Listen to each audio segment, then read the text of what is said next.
The night my father said he had no money was the night someone else decided I was worth everything. Rain tapped against the cracked window like it was trying to get in, each drop sliding down the glass in uneven lines that blurred the streetlights outside into something distant and unreal. I stood barefoot on the cold kitchen floor, my arms wrapped around myself, watching my father pace back and forth like a man trying to outrun something that had already caught him.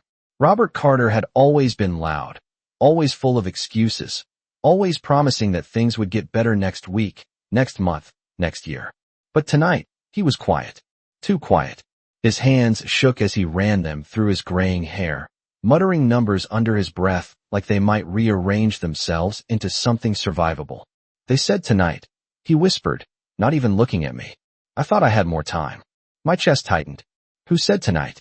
I asked, but my voice sounded small, like it didn't belong in the same room as whatever fear had taken over his face. He didn't answer. Instead, he grabbed an old envelope from the table, crumpled it in his fist, then smoothed it out again like he couldn't decide whether to destroy the evidence or cling to it. The apartment smelled like stale coffee and something heavier, something like regret. The kind that soaked into walls and never really left. I had spent my entire life trying to climb out of this place, working double shifts at a diner off Fifth Avenue, saving every dollar I could while taking night classes I was too tired to focus on. I told myself it was temporary, that one day I'd leave and never look back. But nights like this made it feel like the walls were closing in instead. Then the knocking started. Not knocking. Pounding. Sharp, controlled, deliberate. Each hit against the door echoed through the apartment like a countdown I didn't understand, but somehow knew I couldn't stop. My father froze. Completely. The envelope slipped from his hand and drifted to the floor like it didn't matter anymore. Don't open it, he said, his voice barely above a breath. Whatever happens, don't say anything. My heart started beating faster, louder, like it was trying to warn me. Another knock. Harder this time. The frame rattled. I swallowed, my fingers curling into the fabric of my sweater as I took a step back into the corner of the room, instinct pulling me away from the door like distance could make me invisible. The lock clicked. Not from inside. The door opened slowly, almost politely, like whoever stood on the other side already knew they were welcome. 3 men stepped in, bringing the cold night air with them. Dark coats, clean lines, the kind of presence that didn't need to raise its voice to take control of a room. The first one scanned the space with quick, efficient eyes. The second moved without a sound, positioning himself near the window like he was sealing exits without making it obvious. But it was the third man who made everything else disappear. He stepped inside last, taller than the others, broad shoulders outlined by a perfectly tailored coat that somehow didn't carry a single wrinkle despite the rain outside. His hair was dark, pushed back just enough to reveal a face that looked calm in a way that didn't feel human. Not relaxed. Controlled. Like nothing in this room could surprise him. Adrian Volkov. I didn't know his name yet, but I felt it in the way the air shifted around him. My father dropped to his knees so fast it startled me. I don't have it, he said, his voice breaking in a way I had never heard before. I swear, I don't have the money. The man didn't respond. Not right away. He closed the door behind him with a quiet click that somehow sounded louder than the pounding had been. Then he took a step forward. Slow. Measured. Every movement intentional. You were given terms, he said finally, his voice low, smooth, carrying through the room without effort. No anger. No urgency. Just certainty. My father shook his head rapidly, his hands trembling as he reached out like he could physically grab another chance. I just need more time. Please. A week. I can fix this. Silence followed. Heavy. Unforgiving. The man's gaze shifted. Not to the envelope on the floor. Not to the broken furniture or the peeling paint or the life that clearly couldn't produce what was owed. It moved past all of that and landed on me. I stopped breathing. I was still in the corner, half hidden by the shadow cast from the flickering light above the sink. But it didn't matter. He saw me, not like a stranger noticing someone in a room, like he had been aware of me before he ever walked in. His eyes didn't rush. They didn't question. They simply took me in. My heartbeat slammed against my ribs so hard it hurt. No, I whispered under my breath, even though no one had said anything yet. My father followed his gaze, his face drained of what little color it had left. No, he said louder this time, shaking his head as he pushed himself halfway up from the floor. Not her. She has nothing to do with this. The man didn't look away from me, not even for a second. And when he finally spoke, it wasn't loud. It didn't need to be. She'll serve as payment. The words landed like something final. Not a suggestion. Not a negotiation. A decision. My stomach dropped so fast I thought I might collapse. No, I said, this time out loud, stepping away from the wall before I could stop myself. You don't get to decide that. The room went still. Completely. One of the men, near the window, shifted slightly, like he wasn't used to hearing resistance. But Adrian didn't react the way I expected. He didn't raise his voice. Didn't step closer in anger. Instead, he smiled. Not wide. Not kind. Just enough to change the air between us. You're right, he said softly. My breath caught. For a split second, hope flickered. Then he tilted his head, studying me like I had just confirmed something he already suspected. I don't get to decide, he continued. I already did. My father made a broken sound behind me, but I didn't turn around. I couldn't. Because something in his eyes told me this moment had been set in motion long before tonight. Long before the debt. Long before the door ever opened. And somehow, I had always been part of it. The smile did not fade. That was the worst part. Not the men in the room. Not the words he had just said. It was the calm certainty behind them. Like everything that mattered had already been decided, and I was the last to understand it. My fingers curled into fists at my sides, nails pressing into my palms as I forced myself to hold his gaze. I am not something you can take, I said, my voice steadier than I felt. My heart was racing so hard I could hear it in my ears, loud and uneven. Behind me, my father made a sound like he was trying to speak, but could not find the words. Amelia, he whispered, and I hated the way my name sounded in his mouth right now. Small. Apologetic. Too late. Adrian did not move closer. He did not need to. The space between us felt smaller with every second anyway. No, he agreed quietly, his eyes still locked on mine. You are not something. A pause. Just long enough to make me think I had misunderstood everything. Then, softer, you are someone. The words should have felt different. Better. But they did not. Because the way he said it made it clear that it did not change anything at all. My father pushed himself fully upright, stumbling slightly as he stepped forward. Please, he said, his voice cracking. Take something else. Anything else. I will find a way to pay. I swear to you, I will fix this. Adrian's attention did not shift. Not to the desperation. Not to the promises. It stayed on me like that was the only thing in the room worth measuring. You already made your offer, he said calmly. I am accepting it. I never offered her, my father said quickly, shaking his head harder now. She is not part of this. Adrian's expression did not change, but something in the air did. Subtle. Sharp. Everything connected to you, he said, is part of this. Silence pressed in again. Heavy. Final. I felt something in my chest tighten, not just fear now, but something else. Anger. It rose slowly, pushing past the shock, steadying me in a way I did not expect. Then take me, I said, cutting through the tension before I could second guess it. The words surprised even me. 3 sets of eyes shifted slightly. The men near the door. The one by the window. But Adrian did not react. Not outwardly. That is what I said, he replied. I took another step forward. My bare feet were cold against the floor, but I barely noticed. No, I said, shaking my head. Not like that. Not as some debt. If I go with you, it is because I choose to. The moment the words left my mouth, I realized how impossible they sounded. Choice. In a room like this. In a situation like this. But I held my ground anyway.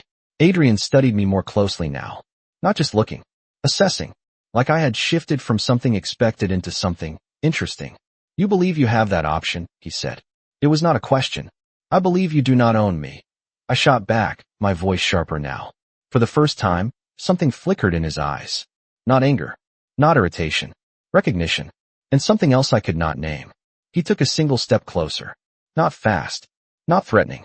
Just enough to close the distance between us so that I could see the details I had missed before. The faint line of a scar near his jaw. The way his eyes were not just dark, but focused, like they did not miss anything once they locked onto it. Say that again, he said softly. I swallowed. My throat suddenly dry, but I did not look away. You do not own me. Another pause. Then, unexpectedly, he nodded once. Slow. Deliberate. Good, he said. The word landed differently than anything else he had said so far. Not dismissive. Not controlling. Almost approving. My confusion must have shown, because the corner of his mouth lifted slightly again. If you believe that I did, he continued, this would be far less interesting. I blinked, caught off guard. Interesting, I echoed. My father let out a strained breath behind me. This is not a game, he said, his voice trembling again. Adrian's gaze shifted for the first time since he had entered the room. Just briefly. Just enough to acknowledge him. No, he said quietly. It is not. Then he looked back at me. And just like that, the room narrowed again. Get your shoes, he said. The command was simple, direct, final. I did not move. I did not say yes, I replied. His expression did not change. You stepped forward, he said. That is enough. My chest tightened again. That is not the same thing. He tilted his head slightly, considering me. You are right, he said. It is not. Another pause. Another shift in the air. But it is the beginning. I hesitated. Every instinct told me to run. To grab whatever I could and get out before this became real. But the door was still behind him. And even if it was not, something told me running would not change anything. This was already in motion. My father reached for my arm. His grip was weak, shaking. Do not go, he whispered. I will figure something out. I looked at him. Really looked at him. At the fear. The regret. The years of choices that had led to this moment. And for the first time, I understood something clearly. He was not going to fix this. He never was. I gently pulled my arm free. Not angry. Not harsh. Just done. You already chose, I said quietly. His face crumpled, but I did not stay to watch it fall apart. Instead, I turned back to Adrian. If I walk out that door, I said, holding his gaze, I do it on my terms. A beat passed. Then another. The room seemed to hold its breath with me. Adrian studied me for a long moment. Then, slowly, he stepped aside. Just enough to clear the path to the door. It was a small movement, but it changed everything. Then walk, he said. No force. No threat. Just an opening. I hesitated for half a second. Then I moved. Past him. Close enough to feel the heat of his presence, but not touching. The hallway outside felt colder. Quieter. Like a different world. Behind me, I heard the door close. Soft. Final. And just like that, there was no going back. The air outside felt different. Colder. Sharper. Like stepping into a world that had already decided I did not belong to it anymore. The rain had slowed to a mist, clinging to my skin, settling into my hair as I stood on the narrow sidewalk in front of the building I had just left behind. I did not turn around. I knew if I did, I might hesitate. And hesitation felt like the one thing I could not afford anymore. A black SUV waited at the curb. Engine running. Lights dimmed, but present. It did not look out of place, but it did not belong either. Not here. Not in a neighborhood where cars like that only passed through, never stopped. One of the men from inside moved ahead of me, opening the rear door without a word. I paused, just for a second. The open door felt like a line I could still choose not to cross. But then I remembered my father's face. The way his voice had broken. The way he had looked at me like I was both the problem and the solution at the same time. And something inside me settled. Not acceptance. Not yet. But clarity. I stepped forward and got in. The door closed behind me with a soft, final sound that seemed to echo louder than it should have. The interior was quiet. Too quiet. Leather seats. Clean lines. No clutter. It smelled faintly like something expensive and unfamiliar. I sat rigidly, my hands resting in my lap, unsure where to look, unsure what came next. A moment later, the driver's door opened. Then the other rear door. Adrian slid in beside me, his movements smooth, controlled, like everything else about him. The door shut. The world outside disappeared behind tinted glass. The car pulled away from the curb without hesitation. No sudden movements. No rush. Just a steady glide forward, like this was the most natural thing in the world. I stared straight ahead, watching the blurred outline of streetlights through the windshield. My reflection faintly visible in the glass. Pale. Tense. Not the same person who had been standing in that kitchen 20 minutes ago. You did not bring anything, he said after a few seconds. His voice filled the space without raising in volume. I shook my head slightly.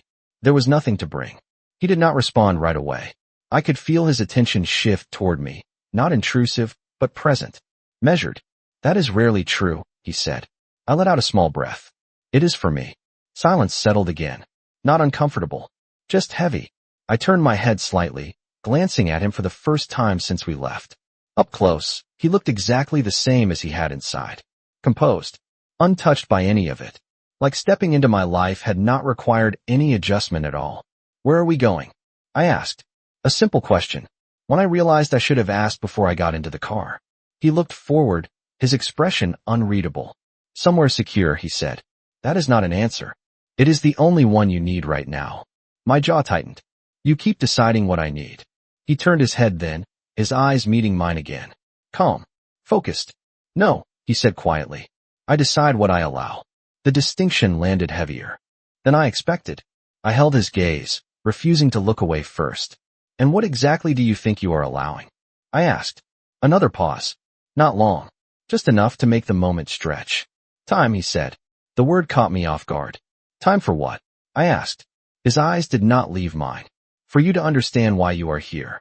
My chest tightened again, but this time it was not fear alone. It was something else. Frustration. Confusion.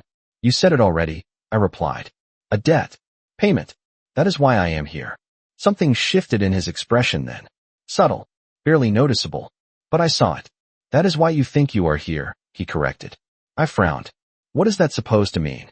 He leaned back slightly, his posture still relaxed but deliberate. It means, he said, that you are looking at the smallest version of this situation. I let out a short, disbelieving breath. You took me out of my home in the middle of the night and put me in your car without telling me where we are going. That does not feel small. His gaze held steady. No, he said. It does not. Another pause. Then, quieter. But it is not the beginning either. The words settled into the space between us, heavier than anything else he had said so far. I felt my heartbeat pick up again. Then what is the beginning?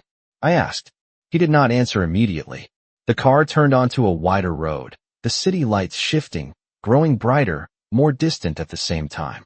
Finally, he spoke. The moment I decided to come tonight. My breath caught. You mean when my father missed his payment? He shook his head slightly. No, just that.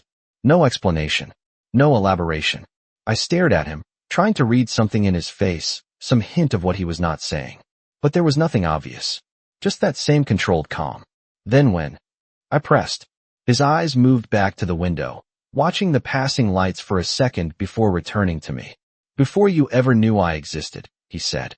The car seemed to get quieter, smaller, like the walls had moved closer without warning. I felt a chill run down my spine that had nothing to do with the weather outside. That does not make any sense, I said slowly. It will, he replied. I shook my head, my pulse uneven now. You keep saying that like I am supposed to trust you. His expression did not change, but his voice softened slightly. I am not asking you to trust me. Another beat. I am asking you to pay attention. The words lingered, different from everything else. Not a command. Not exactly. But not a suggestion either. I looked away first this time, turning back toward the windshield, my reflection staring back at me again. Except now, it did not look confused. It looked alert, aware, like something had shifted without my permission. You still have not answered my question, I said after a moment. Which one? Why me? Silence again. Longer this time. I thought he might not answer at all. Then, finally, he spoke. Because you stepped forward, he said. I frowned, turning back toward him. That is not enough. His gaze held mine. It is for me. The car slowed slightly as it approached a set of tall gates ahead, black iron rising into the night like something out of a different world entirely. I felt my stomach tighten as the gates began to open without the driver stopping. No hesitation. No question. Just recognition. As we passed through, Adrian spoke again, his voice lower now. Most people step back, he said. You did not. I swallowed, my hands tightening in my lap. That does not explain why you came in the first place. He looked at me one more time. And this time, there was something there. Not fully revealed. Not soft. But real. No, he said quietly. It does not. The gates closed behind us with a heavy, echoing finality. And for the first time since I got in the car, I realized something I could not ignore anymore. This was not about the debt. Not really. And whatever the real reason was, I had just driven straight into it. The gates did not just close behind us. They sealed something. I felt it in the quiet that followed. in the way the world outside disappeared completely as the car moved deeper into the property. The road curved slowly, lined with trees that were too perfectly spaced to be natural, their shadows stretching across the pavement like silent witnesses. I leaned slightly toward the window, trying to take it in, but the glass reflected more of me than what was outside, and the version of me staring back looked different. Not scared in the same way anymore. Not frozen. Alert. Calculating. You are thinking too loudly, Adrian said beside me. I pulled my gaze away from the glass. You do not even know what I am thinking. No, he replied calmly. But I know the pattern. I frowned. The pattern. You are trying to understand the rules before you decide how to break them. The words hit closer than I expected. I crossed my arms slightly, more out of instinct than comfort. Maybe I just want to know where I am. You are exactly where you chose to be, he said. I let out a quiet breath, shaking my head. That is not how this works. He did not argue. That was the unsettling part. He simply let the statement exist, like it did not need to be corrected. The car slowed again, this time more noticeably, and then it stopped. I looked forward. The house in front of us did not look like a house. It looked like something designed to make a point. Clean lines. Stone and glass. Lights placed with precision so that nothing was hidden, but nothing was fully revealed either. It was not loud. Not flashy. Just certain. This is where you live. I asked. This is where I operate, he corrected. The distinction was small, but it was not nothing. The driver stepped out first. Then the door on my side opened. Cool air rushed in, carrying the faint scent of rain and something sharper underneath. I hesitated again, not because I was unsure this time, but because I understood that every step forward meant something I could not undo. Adrian did not rush me. He did not gesture. He simply stepped out on his side, closing his door with that same controlled ease, and waited. That was the pattern, I realized. He did not push. He positioned. And somehow, that felt more dangerous. I stepped out. The ground was smooth beneath my feet, the faint sound of gravel shifting somewhere beneath the surface. I wrapped my arms around myself again, not from the cold, but from the weight of everything pressing in at once. The front doors opened before we reached them. Not wide, not dramatic, just enough. A man stood inside, older, composed, his posture straight but not stiff. His eyes moved over me quickly, not unkind, but thorough. Mr. Volkov, he said, his voice even. Adrian nodded once as he stepped inside. I followed, the warmth hitting me immediately, along with the quiet. The inside was still. No echo of footsteps from other people. No distant noise. Just controlled silence, like every sound had been filtered before it was allowed to exist. This is Amelia, Adrian said without looking at me. Not an introduction. A statement. The man inclined his head slightly. Welcome, he said. The words sounded practiced, but not empty. I did not respond. I was too busy taking in the space. High ceilings. Clean surfaces. Nothing unnecessary. Everything placed exactly where it was meant to be. It did not feel like a home. It felt like a system. She will need a room, Adrian continued. Prepared. The man nodded. Of course. His gaze returned to me for a moment. If you would follow me. I did not move. Not yet. I turned slightly toward Adrian. You were just handing me off? I asked. His eyes met mine again, steady. You need rest, he said. And distance. I blinked. Distance from what? A pause. Then, from the version of this you think you understand. I held his gaze, searching for something solid in his words. And what happens after that? I asked. His expression did not shift. That depends on you. The answer was not an answer, but it was all I was going to get. I looked between him and the man waiting nearby, then back at him one more time. You still have not told me the truth, I said quietly. His voice lowered slightly when he responded. No, he said. I have not. Something tightened in my chest again. Not fear this time. Not exactly. Something sharper. Then I am not staying, I said.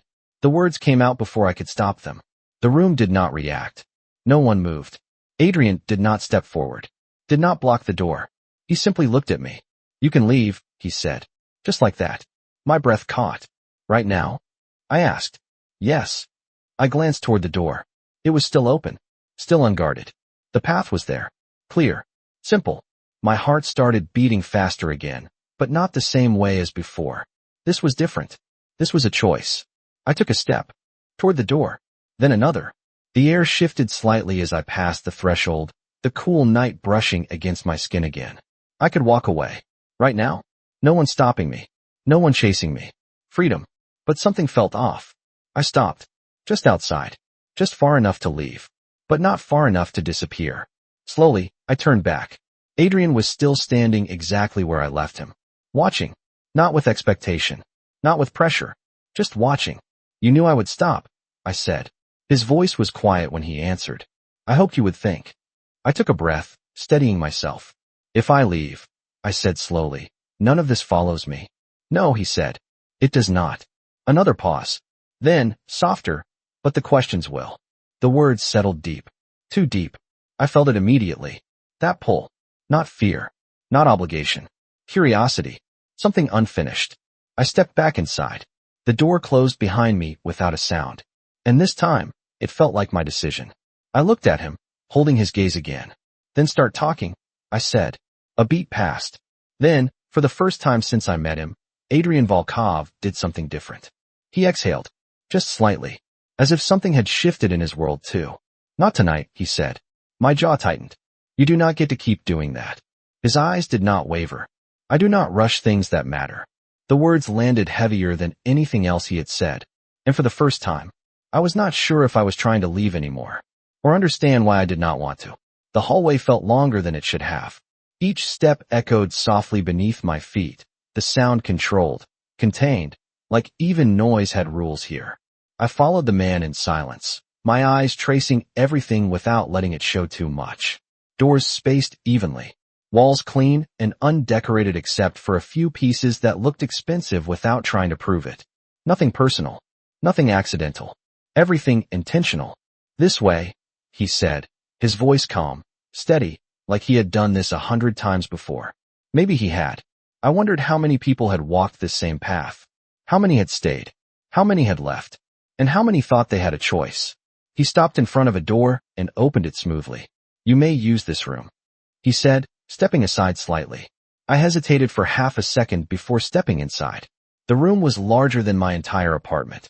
Soft lighting, neutral colors, a bed that looked untouched, a window that stretched almost from floor to ceiling, overlooking the grounds I had barely seen from the car. It was quiet here too, but not empty. Not exactly. It felt prepared, like it had been waiting.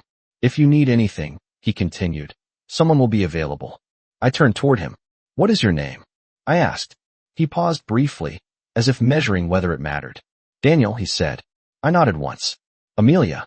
Yes, he replied, not as a question, not as confirmation, just acknowledgement. He stepped back, his hand resting lightly on the door. Rest, he added. Tomorrow will be clearer. I almost laughed at that. Almost. He keeps saying things like that, I said instead. Daniel did not react much. Just a slight shift in his expression. He usually means them, he said. Then the door closed. Soft. Final. I stood there for a moment, just listening. Nothing. No footsteps outside. No voices. Just silence. I exhaled slowly, my shoulders dropping a fraction as I let the tension loosen just enough to think. Then I moved. Slowly at first. Around the room. My fingers brushed lightly against the surface of a table, the fabric of the curtains, the edge of the bed. Everything felt real. Solid. Not temporary. That unsettled me more than anything else. This was not a place designed for someone passing through. I stopped at the window, looking out. The ground stretched farther than I expected, lights placed just far enough apart to create shadows instead of eliminating them. The gate was no longer visible from here. The city felt distant, like a memory instead of a place I had just left. I pressed my hand lightly against the glass. Cool. Grounding. You can leave, I whispered to myself, repeating his words. The door had been open. No one had stopped me. No one had even tried. That was the part that did not make sense. People like him did not give options. They removed them. But he had not. Not exactly. My reflection stared back at me again, faint in the glass. I tilted my head slightly, studying it, trying to recognize something familiar. The girl who worked double shifts. Who counted tips at the end of every night. Who believed that if she just worked hard enough, things would eventually change. She looked the same, but something underneath had shifted. I turned away from the window, pacing once across the room before stopping again. Because you stepped forward. His words echoed in my head. That was not enough. It could not be enough. People did not build lives like his on instinct. There was always a reason, always a calculation, which meant there was something I was missing. I sat on the edge of the bed, my hands resting on my knees as I tried to piece it together. The way he looked at me, not surprised, not curious, certain, like I fit into something he already understood. I leaned back slightly, staring at the ceiling. Before you ever knew I existed. That was what he said. The memory sent a chill through me again. That was not a metaphor. He did not speak like that. Not loosely. Not without meaning. Which meant he knew something. About me. About my life. About something I had not even considered yet. I sat up again quickly, my pulse picking up. No, I said under my breath. That is not possible. But the more I thought about it, the less impossible it felt. The door opened without a knock. I turned sharply, my body tensing before I could stop it. Adrian stood there, exactly as composed as before. Like time moved differently for him. You should rest, he said. I let out a small breath, not quite relief, not quite frustration. You keep saying that, I replied. He stepped inside, the door closing behind him without his touch. Because you keep trying to solve something without enough information. I stood slowly, facing him fully now. Then give me the information, I said. Or stop expecting me to stay. He studied me for a moment, his gaze steady, unreadable. Then he moved slightly closer. Not invading. Just enough to shift the space again. You are still here, he said quietly. I held his gaze. That does not mean I am staying. A pause. Then, softer. It means you are choosing to understand. The words landed differently this time. Not like control. Not like pressure. Like recognition. I swallowed, my voice quieter when I spoke again. You said this was not the beginning, I reminded him. So, tell me what is. He was silent for a moment. Longer than usual. Like this answer required something more deliberate. Finally, he spoke. Do you remember being 16? The question caught me off guard. Completely. What? I asked, my brow furrowing. Answer the question, he said, not harsh, but firm. I hesitated, my mind shifting gears too quickly to follow. Yes, I said slowly. Of course I do. His gaze did not waver. Do you remember the night your life changed? My breath caught. My thoughts stalled. Because there was a night. One I had not thought about in years. Not fully. Not clearly. Just fragments. Sirens in the distance. Rain against pavement. A feeling I could never quite explain. I shook my head slightly, more to steady myself than to deny it. What does that have to do with this? I asked. Adrian's voice lowered, just enough to make the moment feel heavier. Everything, he said. Silence filled the room again. But this time, it was not empty. It was waiting. And for the first time since I walked through that door, I realized something I could not ignore anymore. This was not about who I was now. It was about who I had been. And whatever happened that night, he knew it better than I did. The word everything did not leave the room. It stayed there, suspended between us, pressing against my chest like it expected something in return. I stared at him, searching his face for any sign that this was some kind of manipulation, some carefully constructed story meant to keep me here. But Adrian did not look like he was creating anything. He looked like he was remembering. I do not know what you are talking about, I said, my voice quieter now, not as sharp as before. He did not react to the denial. You remember enough, he replied. You just never had a reason to question it. That unsettled me more than if he had argued. Because he sounded certain. Not guessing. Not testing. Certain. I shook my head slightly, trying to clear the sudden pressure building behind my eyes. I remember a lot of things, I said. That does not mean any of them have anything to do with you. He took another step closer. Not aggressive. Not forceful. But enough to make it impossible to ignore him. Then tell me. What you remember, he said. I hesitated. My mind resisted at first, like it did not want to go there. But the silence stretched, and something in his gaze held steady, waiting. Not demanding. Just waiting. I exhaled slowly. It was raining, I said finally. The memory surfaced in pieces. Not clean. Not complete. Just fragments. I remember that much. I was walking home. It was late. I had stayed after school. My voice slowed as the images sharpened slightly. There were lights. Not street lights. Something else. Brighter. Flashing. I frowned, trying to hold on to it before it slipped away again. And people. Voices. I did not understand what they were saying. Adrian did not interrupt. He did not move. He just listened. Completely. Like every detail mattered. I swallowed, my chest tightening as the memory pushed further forward. I was not supposed to be there, I added. I knew that. I should have gone the other way. A pause. My fingers curled slightly at my sides. But I did not. The words came out softer. Almost to myself. Adrian's voice followed, just as quiet. No, he said. You did not. Something about the way he said it made my stomach drop. Not agreement. Recognition. I looked at him again, sharper now. How do you know that? I asked. He did not answer right away. Instead, he studied me like he was measuring how much I could handle at once. That alone made my pulse pick up again. What happened next? He asked instead. I almost refused. Almost. But the memory had already opened. And now it was harder to ignore than to follow. I remember, someone was on the ground, I said slowly. I could not see clearly. It was dark, but I knew something was wrong. My breath hitched slightly, the tension building without a clear reason. There were men. They were focused, like they did not expect anyone else to be there. My voice dropped even lower. I should have left. Silence. Then Adrian spoke. But you did not. The repetition felt heavier this time. I shook my head, frustration creeping in. No, I said. I did not. I stepped closer. His eyes held mine. Why? The question landed deeper than I expected. I frowned slightly. I do not know, I admitted. I just did. Another pause. Then, quieter. That is who you are. The statement caught me off guard. You do not know me, I said quickly. Not then. Not now. He did not argue. But he did not agree either. Continue, he said. I hesitated again, but the memory was already moving forward on its own. One of them saw me, I said. I remember that clearly. The way everything changed when they realized I was there. My heartbeat picked up again, faster now. Uneven. I thought I was in trouble, I added. I stopped. The next part did not come as easily. It resisted, like it had been pushed down for a reason. Adrian did not fill the silence this time. He let it stretch. Let me feel it. What happened? He asked finally. His voice was lower now.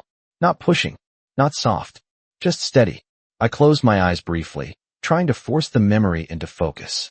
I heard someone say something, I said. I did not understand it. Not completely. But the tone. I opened my eyes again, my breath unsteady now. It was not panic. It was a decision. The words left my mouth before I could stop them. And the moment they did, something shifted inside me. Because that feeling, I recognized it. Not from then. From now? From him.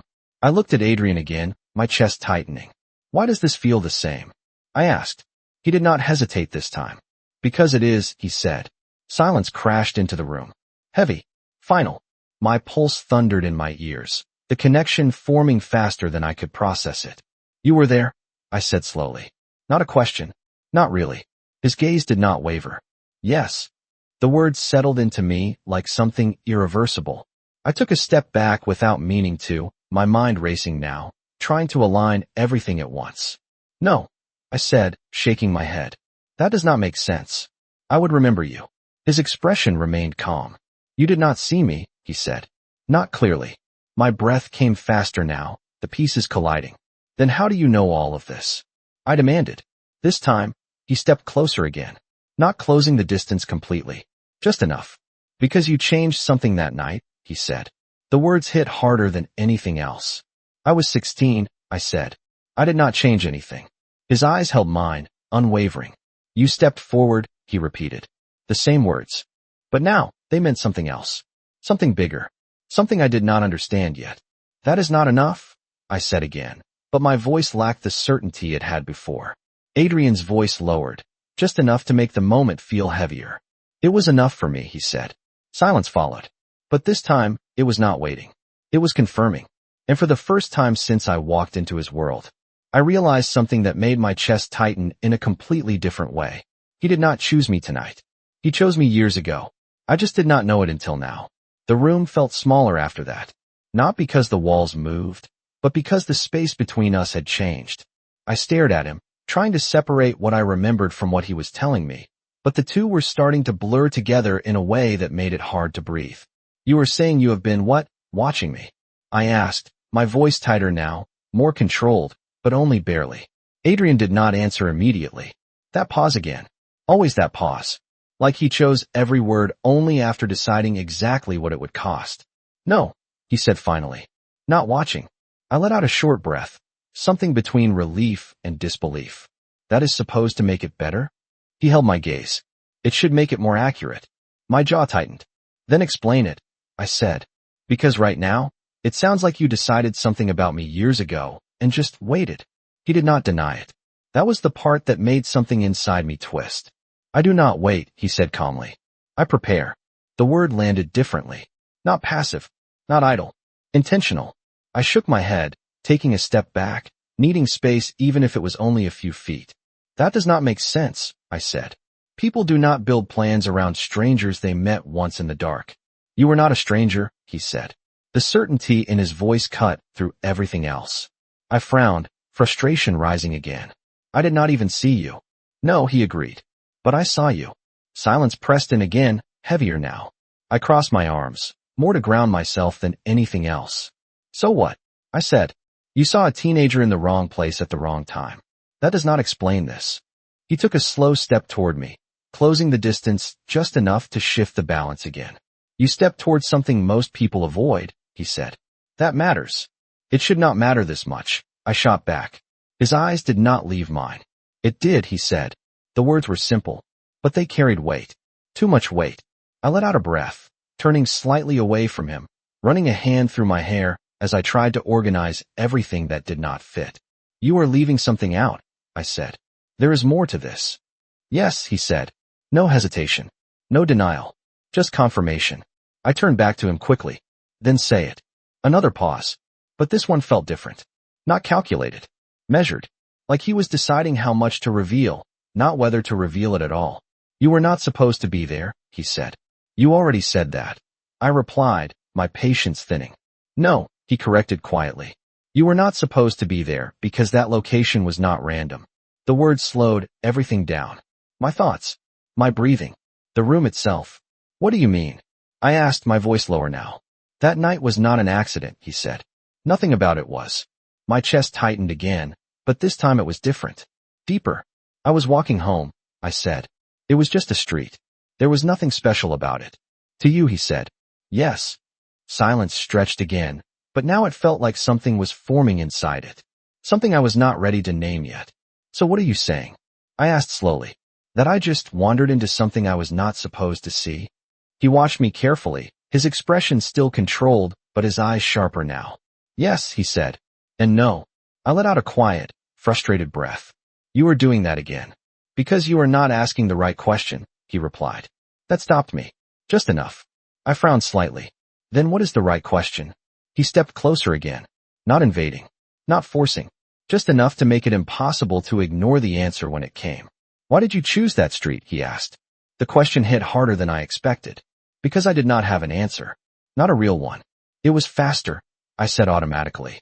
It cut through. No, he interrupted, not harsh, but firm. That is the explanation you gave yourself later. My breath caught slightly. Then what is the real reason? I asked. His voice lowered, just enough to make the moment feel heavier again. You heard something, he said. The memory shifted instantly. Not clearer, but closer. I hesitated, my brow furrowing as I tried to grab onto it. There was a sound, I said slowly. I thought. I stopped again, the realization forming too quickly to ignore. I thought someone needed help. The words came out softer, more certain than anything else I had said so far. Adrian nodded once. Yes. I stared at him, my pulse picking up again, but not from fear this time. From recognition. That is why you stepped forward, he continued. Not curiosity. Not mistake. A pause. Choice. The word settled deep. Too deep. I felt it in my chest, in the way the memory aligned with something I had always known about myself, but never questioned. That still does not explain why you are here now, I said, but my voice had changed. Less defensive. More searching. He held my gaze, unwavering. Because you made a decision that night without understanding the consequences, he said. And I have been dealing with those consequences ever since. The words hit differently than anything else. Not accusation. Not blame. Just truth. I shook my head slightly, trying to process it. I was 16, I said. Whatever happened, it was not my responsibility. No, he agreed. It was not. Another pause. Then, quieter. But it became part of your story anyway. Silence filled the room again. But this time, it did not feel like something waiting to be answered. It felt like something already decided. I looked at him, really looked this time, trying to see past the control, past the calm, into whatever it was he was not saying out loud. So what am I to you? I asked finally. The question hung there, heavier than anything else. He did not answer immediately. Of course he did not. But when he did, his voice was lower than before. More deliberate. You are the only variable I never eliminated, he said. The words landed hard. Not loud. Not dramatic. Just final. And for the first time since I met him, I did not feel like I was standing in his world. I felt like I had always been part of it. I just did not know it until now. The word variable did not sit right in my chest. It did not feel like a compliment. It felt like something calculated. Something placed. I held his gaze, refusing to let the weight of it push me back. I am not something you calculate, I said, my voice steady, even if everything inside me was shifting again.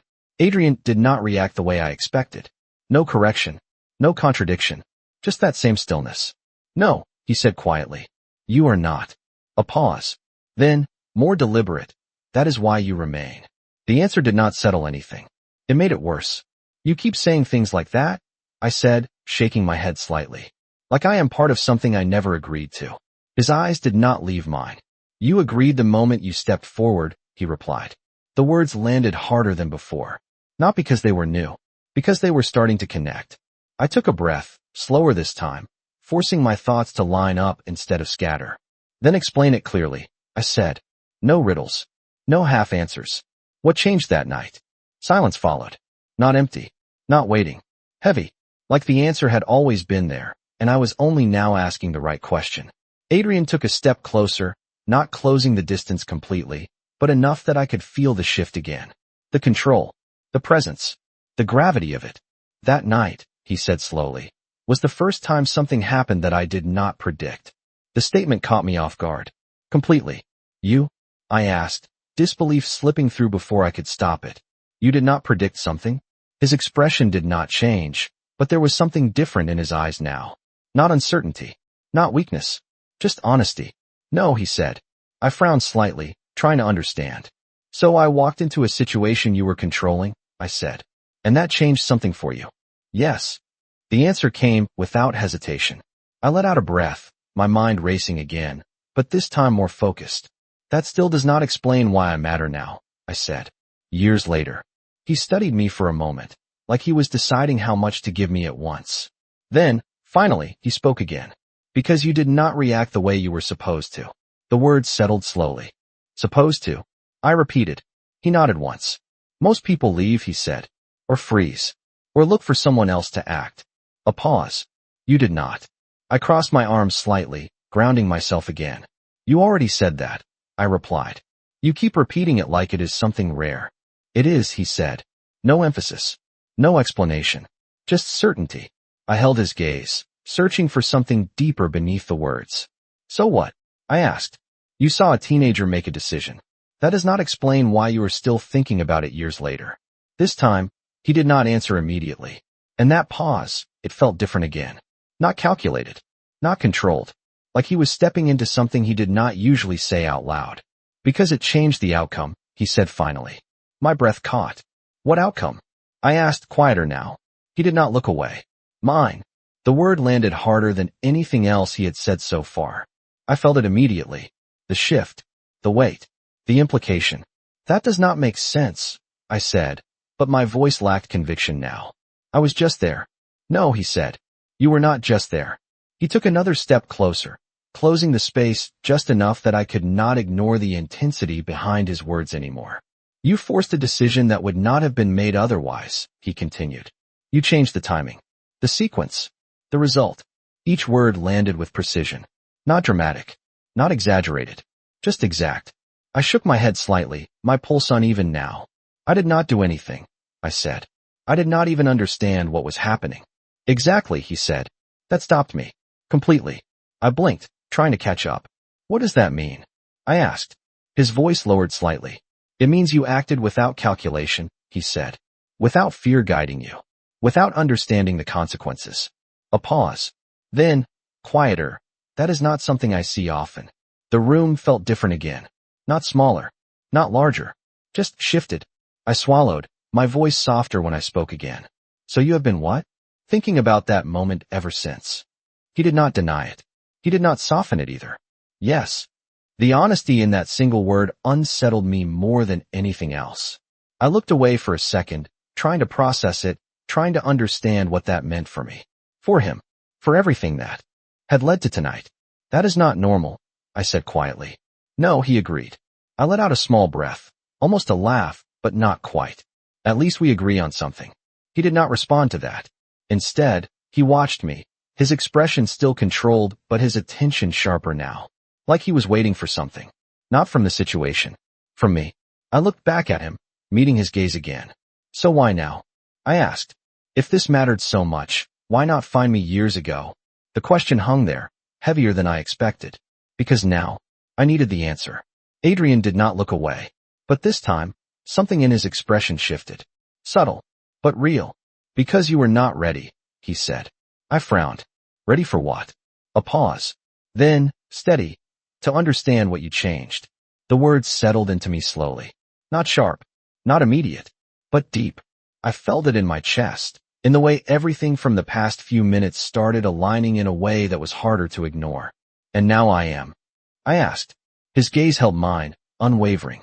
You stepped forward again, he said. The words echoed. Not just from tonight. From years ago. And suddenly, they were the same moment. Different time. Same choice. I exhaled slowly, my mind catching up to something I had not realized before. You did not come because of the dead, I said quietly. No, he replied. You came because I made the same decision again. A pause. Then, softer, I stepped forward. Adrian did not smile this time. He did not need to. Yes, he said. Silence filled the room again. But it was not empty anymore. It was full of something I could not ignore. Because for the first time, this was not about him choosing me. It was about me repeating something I did not even know defined me. And that realization settled deeper than anything else. I looked at him, my voice quieter now. So what happens now? He did not hesitate this time. Now, he said, you decide what that choice means. The word decide lingered in the air long after he said it, like it expected something from me that I was not ready to give. I stood there, staring at him, trying to understand how a single choice could carry this much weight. You make it sound simple. I said finally, my voice quieter now, but no less steady. Like I can just decide what this means, and everything else follows. Adrian did not move. It is simple, he said. It is not easy. The distinction settled deeper than I wanted it to.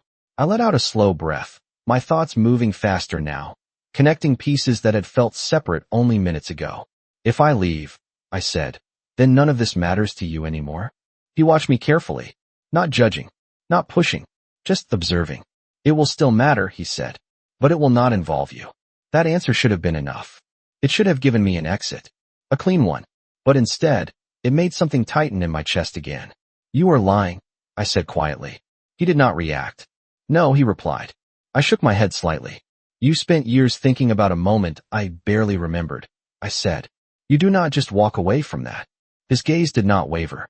I do not need to, he said. You do. The words hit harder than I expected. Not because they were harsh.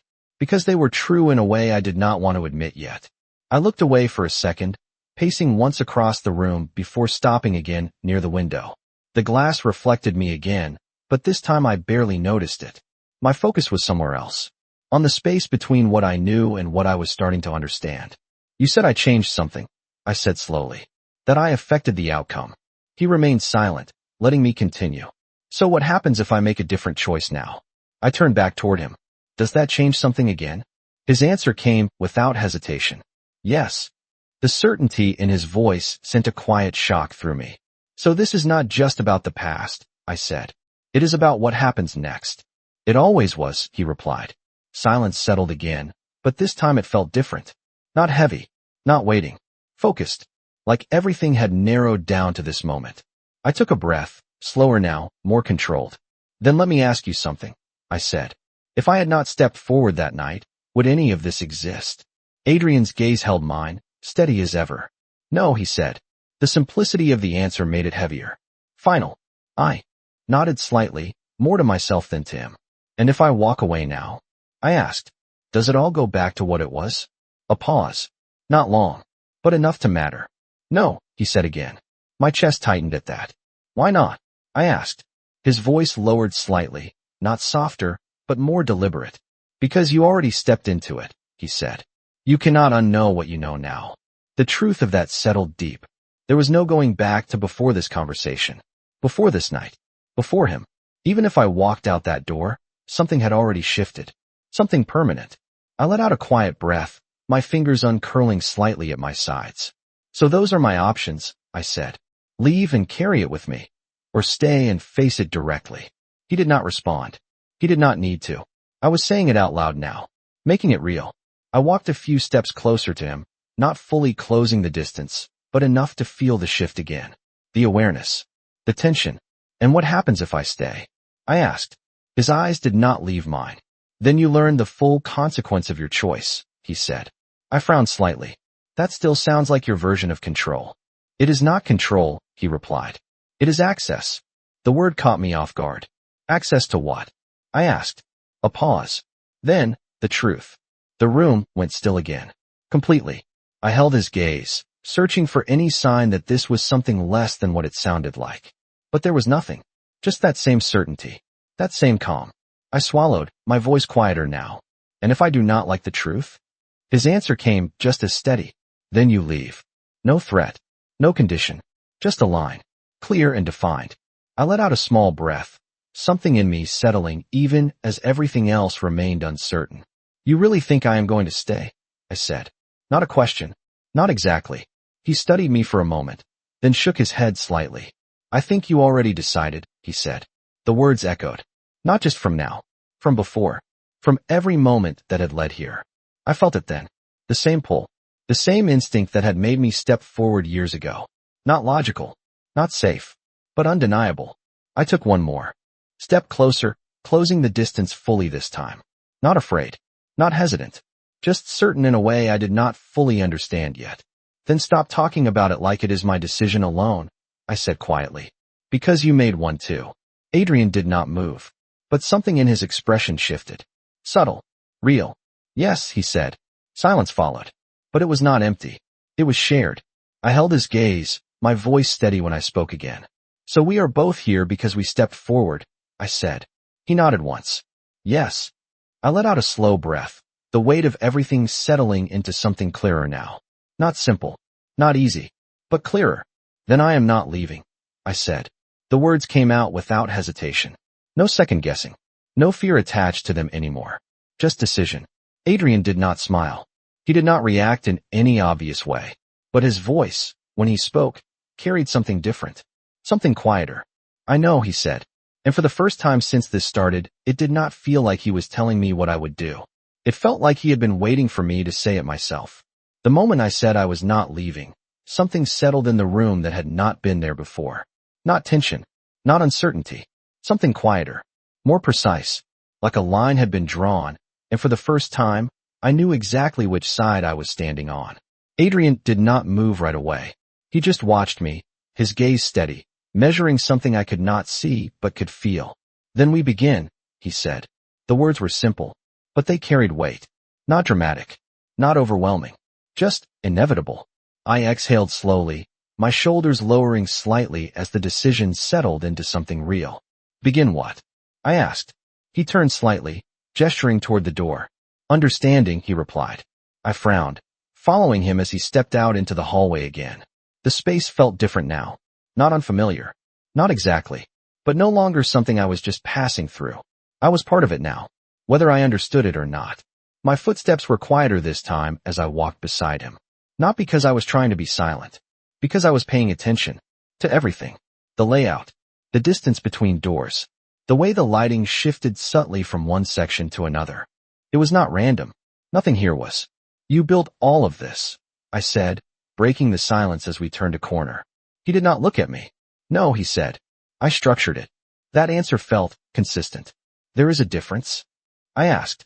Yes, he said. Building creates something new. Structuring controls what already exists.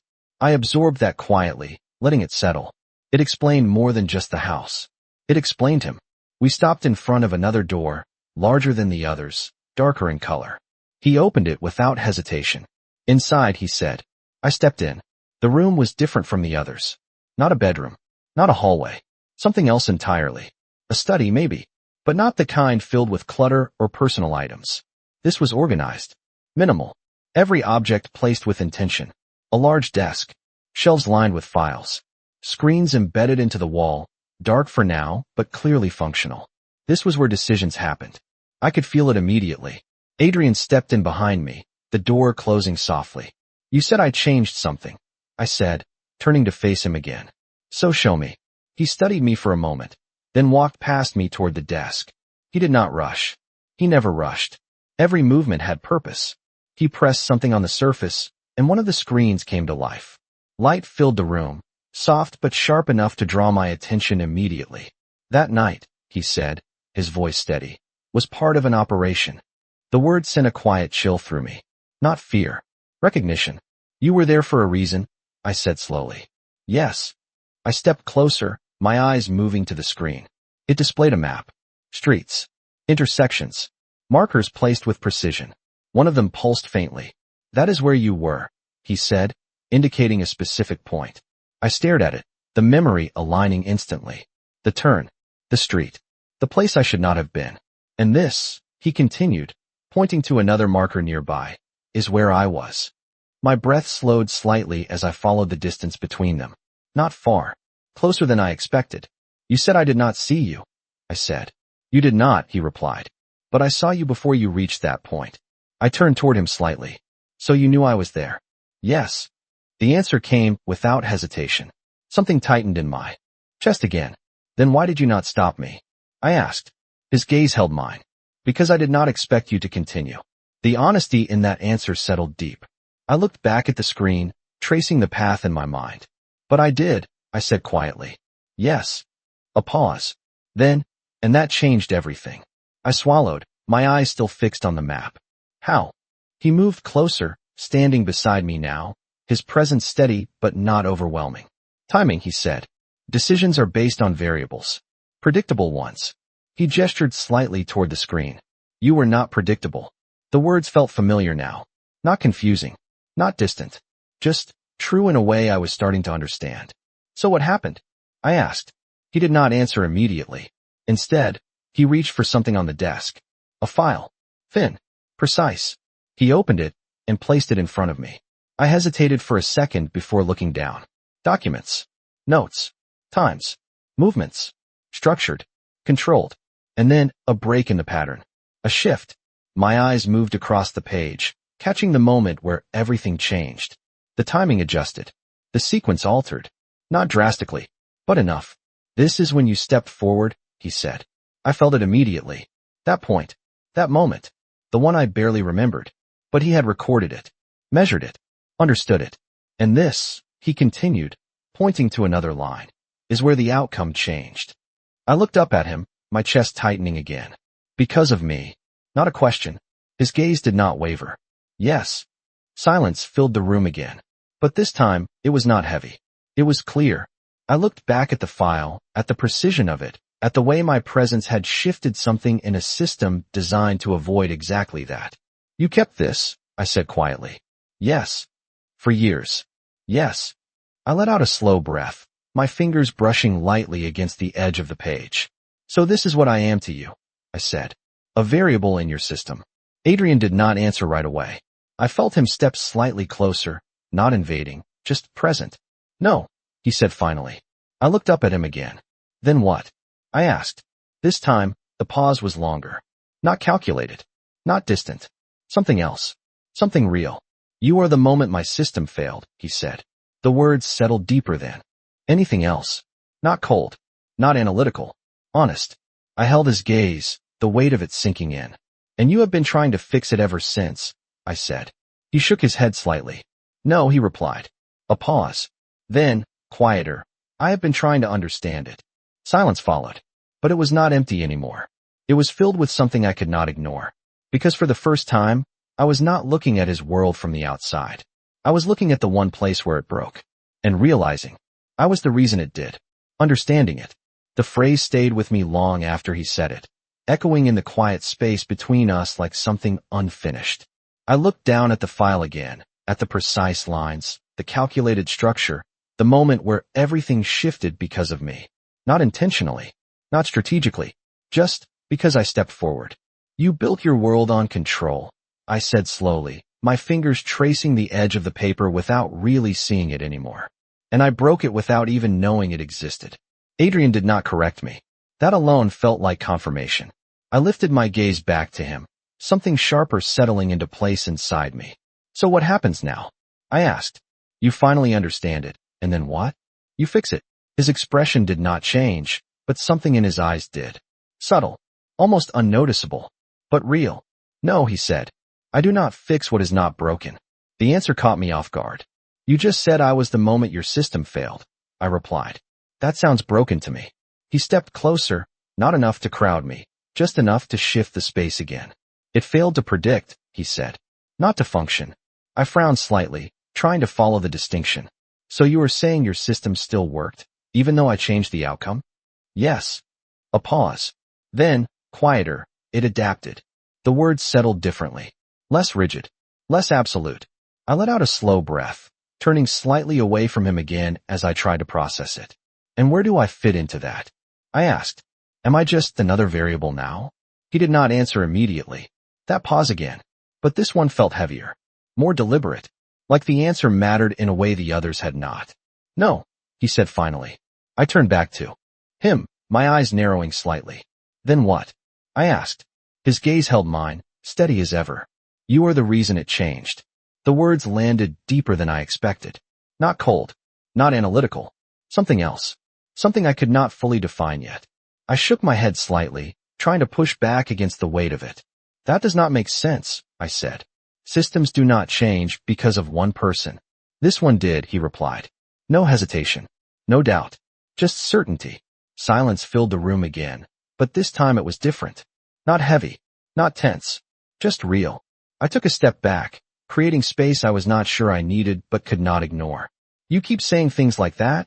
I said quietly. Like I am more than I am. His expression remained calm, but his voice lowered slightly. You are less than you think, he said. That stopped me. Completely. What is that supposed to mean? I asked. He did not move. It means you are not defined by what you have been told about yourself, he said. You are defined by what you choose when it matters. The words settled slowly. Not sharp. Not immediate. But deep. I felt them in the same place the memory had started forming earlier. That moment. That choice. I looked away for a second, my mind replaying it again. The rain. The lights. The sound that made me stop instead of keep walking. I did not think about it, I said quietly. I just acted. Exactly, he said. I looked back at him, something shifting again. And that is what you have been trying to understand, I said. Why someone would act without calculation. He nodded once. Yes. I let out a small breath, something almost like a laugh, but not quite. That sounds like a problem you cannot solve.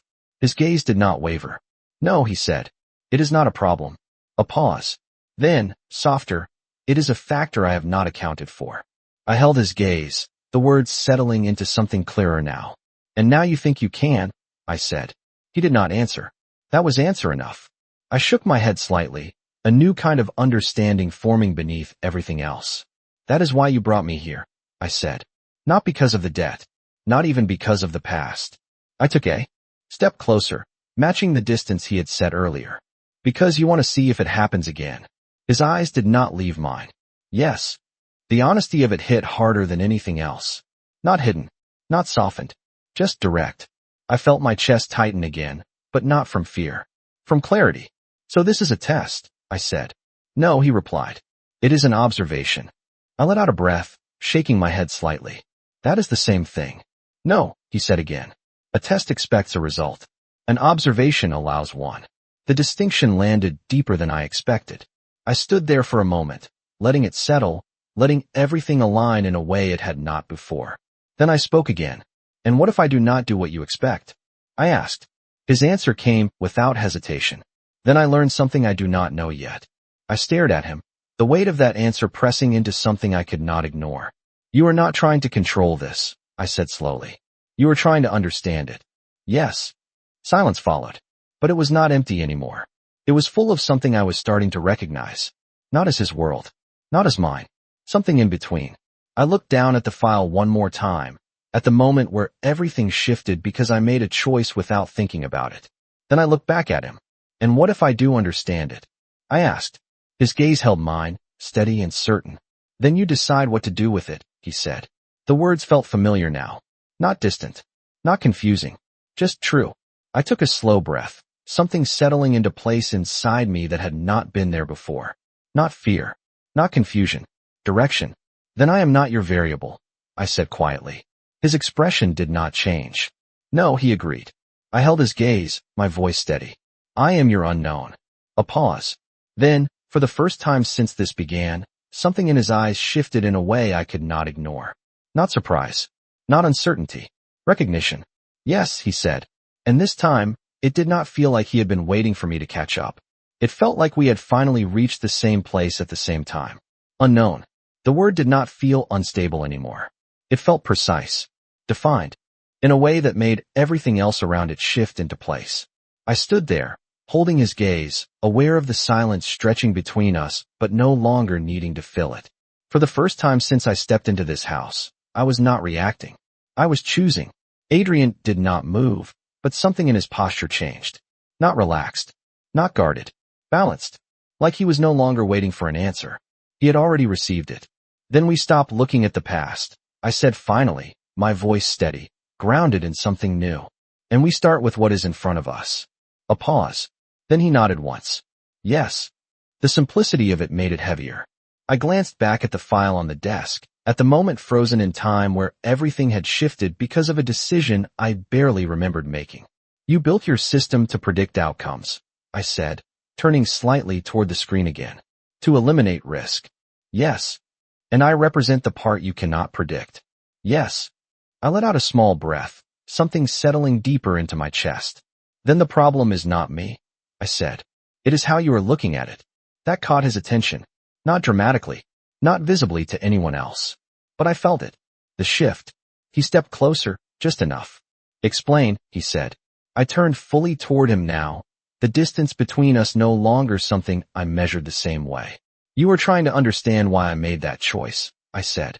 But that is the wrong question. His gaze sharpened slightly. Then what is the right one? I held his eyes, steady. What happens when you stop trying to control the outcome of that choice? Silence followed. Not empty. Not waiting. Processing. I could see it in the way he stilled, the way his focus shifted inward instead of outward for the first time since I met him. Control is what allows stability, he said after a moment. Without it, there is risk. I shook my head slightly. There is always risk, I replied. You just built a system that hides it. His eyes did not leave mine. And you think removing that system is the solution? No, I said. I think understanding that it was never complete is. The words settled between us, heavier than anything else I had said so far.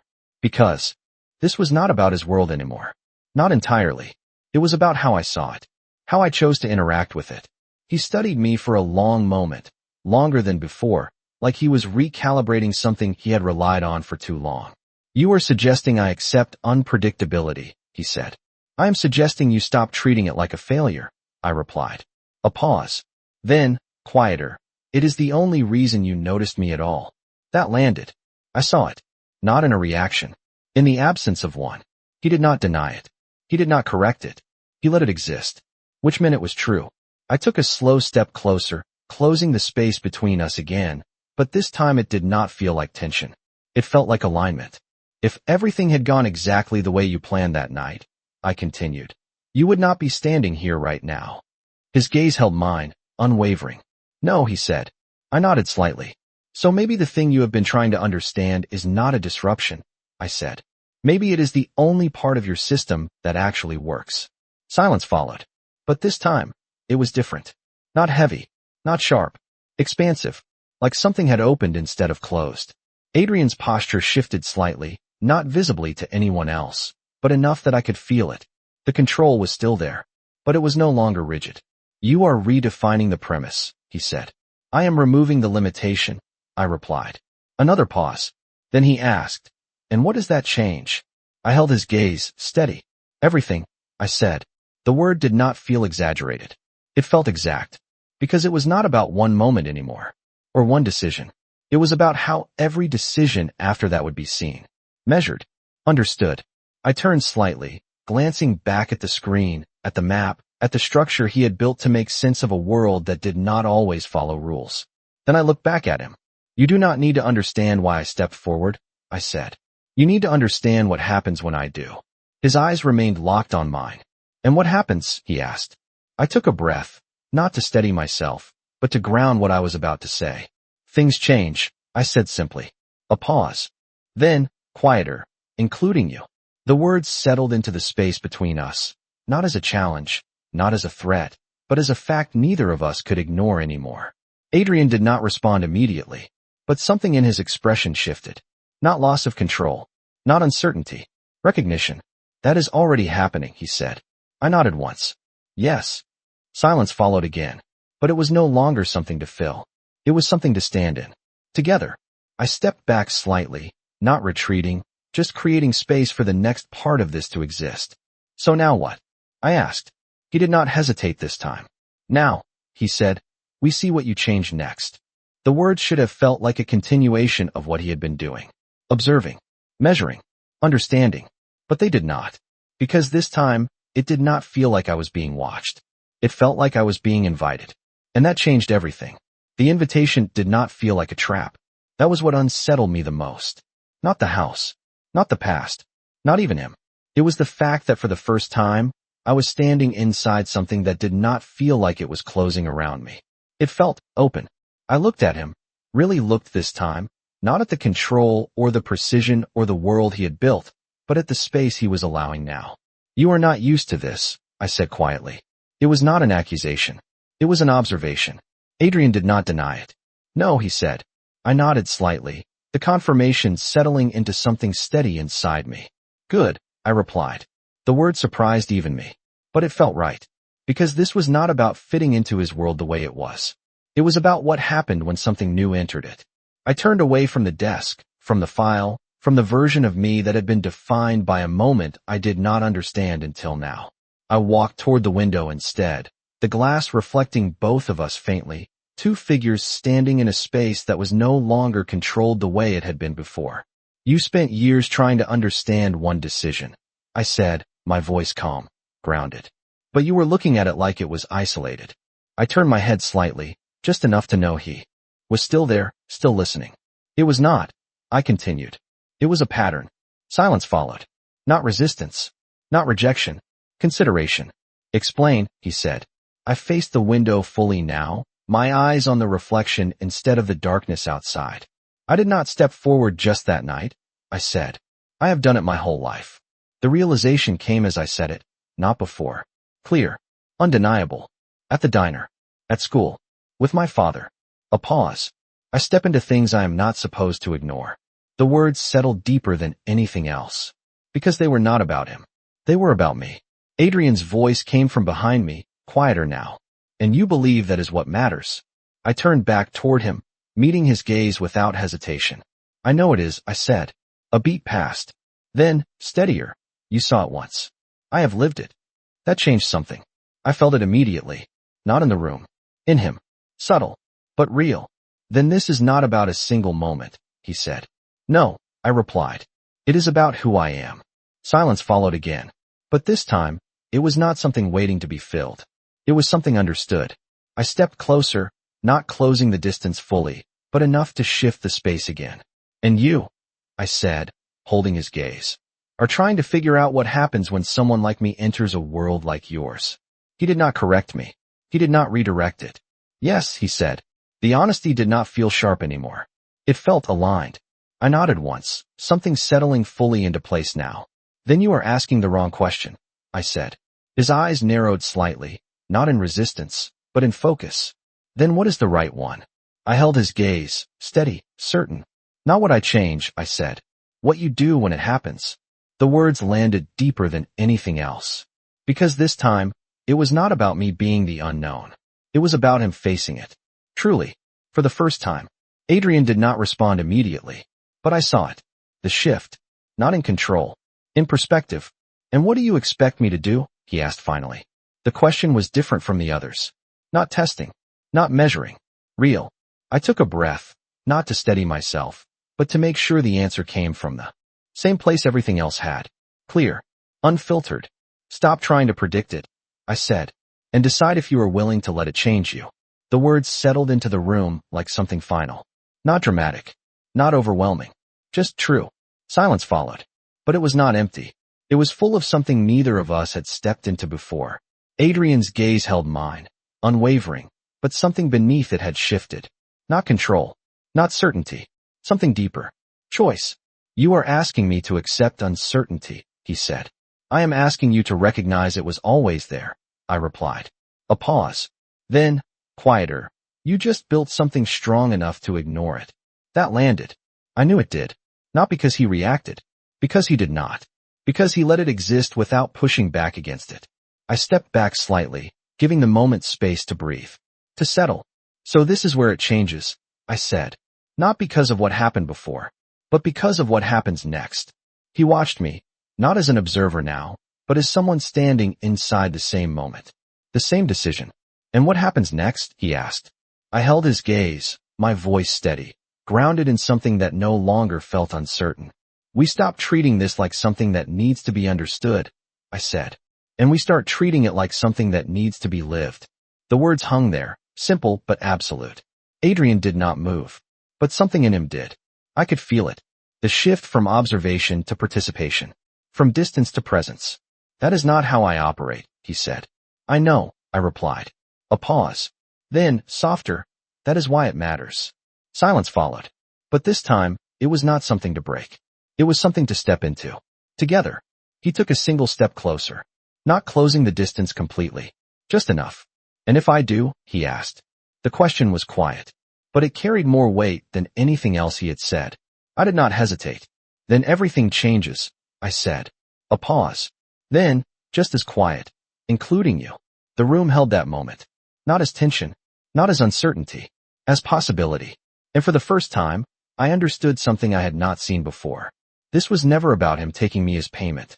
It was about what happened when something he could not control chose to stay, and what that forced him to become.